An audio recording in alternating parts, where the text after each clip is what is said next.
Welcome তোমাদের সবাইকে exam মাই result চ্যানেলে। তো তোমরা যারা রবীন্দ্র মুক্ত বিদ্যালয়ের মাধ্যমে উচ্চ মাধ্যমিক দিতে চাইছো বা উচ্চ মাধ্যমিকে ভর্তি হবে বলে ভাবছো, তো তাদের জন্য কিন্তু এই ভিডিওটা খুবই গুরুত্বপূর্ণ। তোমরা ভিডিওটা প্রথম থেকে শেষ পর্যন্ত অবশ্যই দেখো। তো আমার এর আগের বিগত ভিডিওগুলোতে তোমরা কিন্তু অনেকেই কমেন্টস করেছিলে যে উচ্চ মাধ্যমিকে ভর্তি হতে চাইছো, কবে অ্যাডমিশন হবে। প্রচুর সংখ্যক ছাত্রছাত্রী তোমরা আছো যারা কমেন্টস করেছো। তো তাদের জন্য এই ভিডিওটা।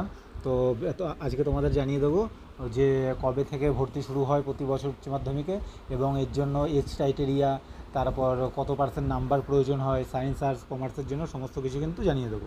তো চলো শুরু করি।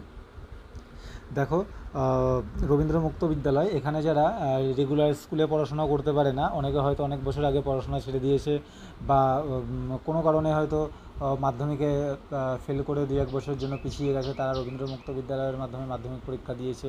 বা অনেকে আছে মাধ্যমিক পাশ করে পড়াশোনা ছেড়ে দিয়েছে, এখন কিছু মানে কোনো কাজের সাথে যুক্ত আছে, তো তারাও এখন পড়াশোনা করতে চাইছে, তারা কিন্তু উচ্চ মাধ্যমিকে অবশ্যই ভর্তি হতে পারে।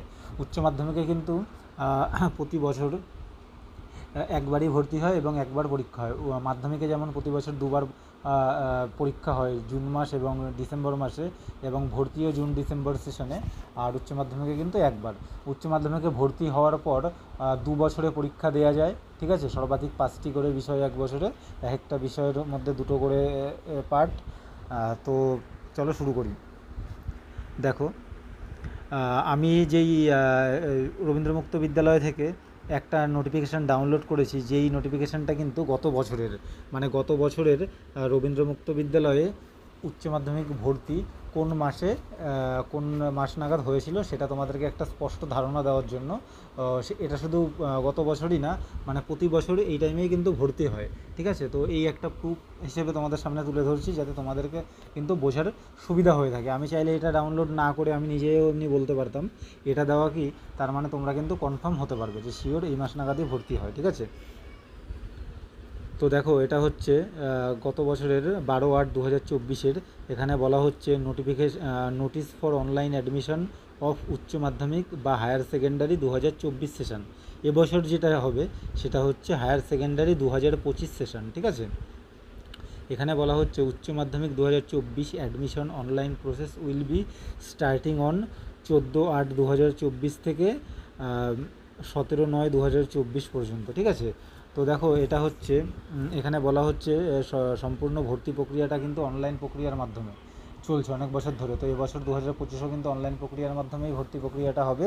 এবং গত বছর যে এটা তোমাদেরকে হয়েছিল মানে ভর্তিটা, দেখো আগস্ট মাস থেকে সেপ্টেম্বর মাস পর্যন্ত, কিন্তু 14ই আগস্ট থেকে 19শে সেপ্টেম্বর, তো দীর্ঘ 1 মাস 3 দিন ধরে কিন্তু ভর্তি প্রক্রিয়াটা ছিল। এবং কোনো বছর আমরা দেখেছি আরও 15 দিন 1 মাস বাড়িয়েও দেয়, ঠিক আছে। 15 দিন 1 মাস লাস্ট ডেট থেকে, পরে কিন্তু সেটা আবার নোটিশ দিয়ে 1 সপ্তাহ মতো আগে আবার জানিয়ে দেওয়া হয়। তো যাই হোক, লাস্ট ডেট বাড়াক বা না বাড়াক, দীর্ঘ 1 মাস ধরে কিন্তু ভর্তি প্রক্রিয়া চলবে। সেটা হচ্ছে আগস্ট থেকে সেপ্টেম্বর মাস, কিন্তু গত বছর চলেছিল 14 আগস্ট থেকে 17 সেপ্টেম্বর। তো এইবারও কিন্তু সেটাকে আমরা বলি সেপ্টেম্বর, আগস্ট আমরা বলি না, সেপ্টেম্বর নাগাদ বলি। কারণ কোনো বছর সেপ্টেম্বর থেকে শুরু হয়, সেপ্টেম্বরের 1 তারিখ থেকে একদম সেপ্টেম্বরের 30 বা 31 তারিখ পর্যন্ত। আর যদি আগস্ট মাসে শুরু হয়, তো আগস্ট মাসের মাঝামাঝি থেকে সেপ্টেম্বর মাসের মাঝামাঝি পর্যন্ত, ঠিক আছে। তো আশা করি তোমরা কিন্তু এটা জানতে পারলে। এবং তোমাদের কি কি লাগবে ভর্তি হতে, সেটা হচ্ছে তোমাদের মাধ্যমিক পাস সার্টিফিকেট লাগবে, ঠিক আছে, আধার কার্ড লাগবে, এইগুলো কিন্তু তোমাদের ভর্তি হতে লাগবে। তো যখনই তোমাদের ভর্তি হওয়ার নোটিফিকেশানটা কিন্তু অফিসিয়ালিভাবে পাবলিশড হবে, তখন কিন্তু তোমাদেরকে সবার আগে জানিয়ে দেবো। এবং তোমরা জানোই যে রবীন্দ্র মুক্ত বিদ্যালয়ের সম্বন্ধে কিন্তু সমস্ত রকম আপডেট আমরা সবার আগে দেওয়ার চেষ্টা করি। আর তোমরা নতুন হয়ে থাকলে চ্যানেলটি সাবস্ক্রাইব করে দিয়ে সাথে থাকবে। ভিডিওটা ভালো লাগলে একটা লাইক করবে, কিছু জানার থাকলে তোমরা অবশ্যই কমেন্ট করবে, এবং নেক্সট ভিডিও নিয়ে খুব শীঘ্রই আবার আসবো, ঠিক আছে। অনেক অনেক ধন্যবাদ তোমাদেরকে।